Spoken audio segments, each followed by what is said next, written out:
आप सभी को नव वर्ष की हार्दिक हार्दिक शुभकामनाएं। 2023 गुजर गया और अब प्रारंभ है, या हम कहें कि जन्म लेने वाला है 2024। जहाँ तक नव वर्ष की बात है तो हर पल ही नूतन होता है, सो हमें स्वागत करना चाहिए और अपनी किसी भी हॉबी को, जो भी आपकी हॉबी हो, उसको साथ लेकर अगर हम जीवन जीते हैं तो जीवन आसान होता है। तो मैं तो देखिए अपनी हॉबी को बहुत अच्छे ढंग से जी रही हूँ। सो आज मैं आपको गार्डनिंग भी दिखाऊंगी और हार्वेस्टिंग भी दिखाऊंगी। क्या क्या कर रही हूँ बगीचे में वो तो आप देखेंगे ही, पर आप लोगों का बहुत बड़ा वाला शुक्रिया, आभार। 1 वर्ष और बीत गया हमारे आपके साथ बोलते बतियाते, सब्जियां दिखाते, यानी कि मित्रवत रहते। तो YouTube पर आकर मुझे ये बड़ा सा परिवार मिला है और इस परिवार के साथ मैं कई सालों से अपने अनुभव साझा कर रही हूँ।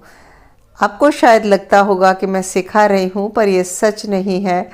मैं सिर्फ अपने अनुभव साझा कर रही हूँ और मैं भी आप लोगों से बहुत कुछ सीख रही हूँ। यहाँ सीखने सिखाने जैसा कुछ नहीं होता, यह सब मित्रवत है और हम अपने अपने अनुभव बताते हैं। हर किसी के पास कुछ न कुछ नया ज्ञान ज़रूर होता है और ज्ञान एक दूसरे को बोलने बताने से बढ़ता ही है। तो देखिए, एक लाइफस्टाइल है गार्डनिंग।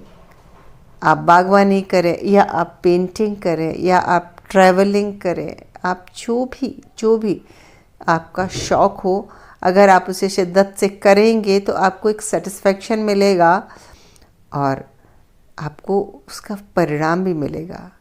आप देख रहे हैं ना कि इस सेम की बेल से सब्जी फलियाँ उतारते हुए मैं कितने वीडियो डाल चुकी हूँ। एक बेल है और जो 4 लोग 5 लोगों के परिवार के हिसाब से अच्छी खासी सब्जी देती है। तो ज़िंदगी में जो बहुत पॉजिटिव है उसको ज़रूर ग्रहण करें। मैं तो ये कोशिश करती हूँ, मैं कोई भाषण नहीं दे रही, ज्ञान की बात नहीं कर रही, पर ये जो मैंने किया है वो मैं आपसे साझा कर रही हूँ। जब मुझे गार्डनिंग पूरी तरह से नहीं आती थी तब मुझे अचरज होता था कि गोभी भी क्या छत पे उगाया जा सकता है, लेकिन अब जब मैं उगा रही हूँ तो मैं आपसे कहूँ कि गोभी उगाना बहुत आसान है। मैं हर बार यही कहती हूँ कि मुझे कभी इसमें बहुत कुछ हर्डल आया नहीं, कीड़े वीड़े भी नहीं लगे और मुझे कभी कोई दवाई नहीं डालनी पड़ी। पिछले 3 साल से मैं ये कर रही हूँ कि मैंने नीम ऑयल स्प्रे करना भी बंद कर दिया है और उसका कारण ये है कि बस आलस। बीच में स्प्रे गन ख़राब हो गई, उसका नोज़ल चोक हो गया।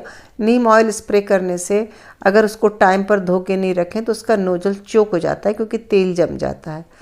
तो बस मैंने ये किया कि जब लगा कि कोई फसल बहुत ख़राब हो रही है तो नीम ऑयल मैं स्प्रे नहीं कर पाई, मैंने उसको हटा दिया, दूसरा लगा दिया, कुछ और लगा दिया। ऐसे करते करते करते लगभग 3-4 साल से मेरी मिट्टी में कोई स्प्रे है ही नहीं किसी तरह का। और अब मैं महसूस करती हूँ कि मिट्टी की रोग प्रतिरोधक क्षमता बढ़ गई है और मिट्टी बहुत अच्छी हो गई है। साथ ही मैं ये भी करती हूँ कि मैं बहुत सूखे पत्ते, धान की भूसी, यानी कि ऑर्गेनिक मटेरियल बहुत मिलाती हूँ। गोबर की खाद तो बहुत नहीं हो पाती मेरे पास, लेकिन फिर भी मैं 3-4 बोरी गोबर की खाद भी मंगाती हूँ इतनी बड़ी छत के लिए। 3-4 बोरी साल भर में वर्मी कंपोस्ट भी मंगाती हूँ। बाकी मैं पत्तियों से ही चलाती हूँ, कूड़े कचरे। और जब एक बार मिट्टी अच्छी हो गई, बहुत अच्छी हो गई, कई सालों की मेहनत के बाद ये बहुत अच्छी हो गई, तो अब इसमें खाद या दूसरी चीज़ों का प्रतिशत बहुत कम लगता है।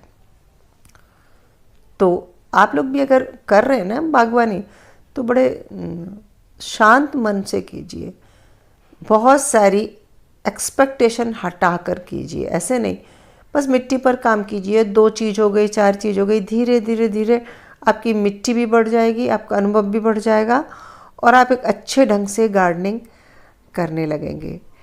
तो नए साल में फिर मिलेंगे कुछ नए अनुभवों के साथ और नई बागवानी के साथ। नमस्कार।